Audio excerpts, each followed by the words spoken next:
YCP హయాంలో AP digital corporation లో ఎదచ్చేగా నిధుల దుర్వినియోగం జరిగింది. ఏకంగా 170 కోట్లకు పైగా నిధులు పక్కదారి పట్టినట్లు విజిలెన్స్ విచారణలో తేలింది.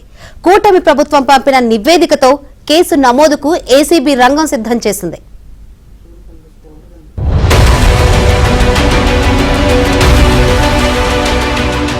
వైసీపీ ప్రభుత్వ హయాంలో ఆ పార్టీ నేతలు, సాక్షి మీడియాలో పనిచేసిన ఉద్యోగులు, వైసీపీ ప్రతిపక్షంలో ఉన్న సమయంలో ఆ పార్టీ కోసం పనిచేసి టీడీపీపై బురద జల్లిన యూట్యూబ్ ఛానల్స్ లో పనిచేసిన వారికి ఏపీ డిజిటల్ కార్పొరేషన్ పునరావాస కేంద్రంగా మారింది. కార్పొరేషన్ లో ఏనాడు పనిచేయని వారికి ఇంటి దగ్గర కూర్చుంటే అకౌంట్లలో జీతాలు జమైన ఘటనలు కూడా ఆనాటి డిజిటల్ కార్పొరేషన్ లో చోటు చేసుకున్నాయి. అప్పుడే డిజిటల్ కార్పొరేషన్ వైస్ చైర్మన్ ఎండీగా ఉన్న వాసుదేవరెడ్డి ఈ వ్యవహారం వెనుక ఉన్నారని విజిలెన్స్ నివేదిక సిఫార్సు చేసింది. వీడియో కంటెంట్ తయారీ పేరుతో పలు ప్రైవేట్ సంస్థలకు నిధులిచ్చి దుర్వినియోగం చేశారని కూడా పేర్కొన్నారు. మొత్తం 9 సంస్థలకు కంటెంట్ తయారీ పేరుతో నిధులు విడుదల చేశారు. కనీస నిబంధనలు పాటించకుండా నిధులు విడుదల చేయడంపై విజిలెన్స్ నివేదికలో అభ్యంతరం వ్యక్తం చేశారు. దీంతో పాటు డిజిటల్ కార్పొరేషన్ నుంచి నిధులు పొందిన 2 సంస్థలు జీఎస్టీ ఎగవేశాయని కూడా విజిలెన్స్ విభాగం గుర్తించింది.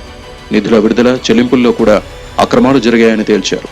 అర్హత లేని వారిని ఉద్యోగులుగా నియమించడం, తాడేపల్లి ప్యాలెస్ నుంచి వచ్చిన సిఫార్సుల మేరకు కొన్ని సంస్థలకు లక్షల రూపాయల వీడియో కంటెంట్ పేరుతో దోచిపెట్టారని కూడా విజిలెన్స్ విభాగం గుర్తించింది.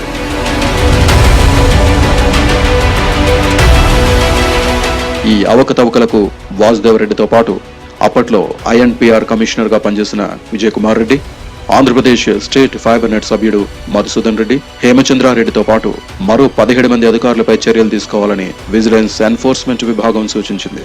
మొత్తం 76 పేజీలతో నివేదిక ఇవ్వడమే కాకుండా యాత్ర 2 సినిమాలో నటించిన మలయాళ నటుడికి 50 లక్షల రూపాయలు డిజిటల్ కార్పొరేషన్ నుంచి చెల్లించినట్టు నివేదికలో పేర్కొన్నారు.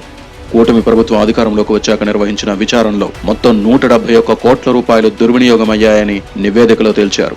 ఇందులో 139 కోట్ల రూపాయల నిధులు కూడా చెల్లింపులు జరిగిపోయాయని తేల్చడంతో పాటు బాధ్యులైన వారిపై చర్యలు తీసుకునేందుకు కేసు నమోదు చేయాలని ఏసీబీకి ప్రభుత్వం నివేదిక పంపింది. ప్రాథమిక విచారణ అనంతరం ఏసీబీ కేసు నమోదు చేసేందుకు రంగం సిద్ధం చేసింది.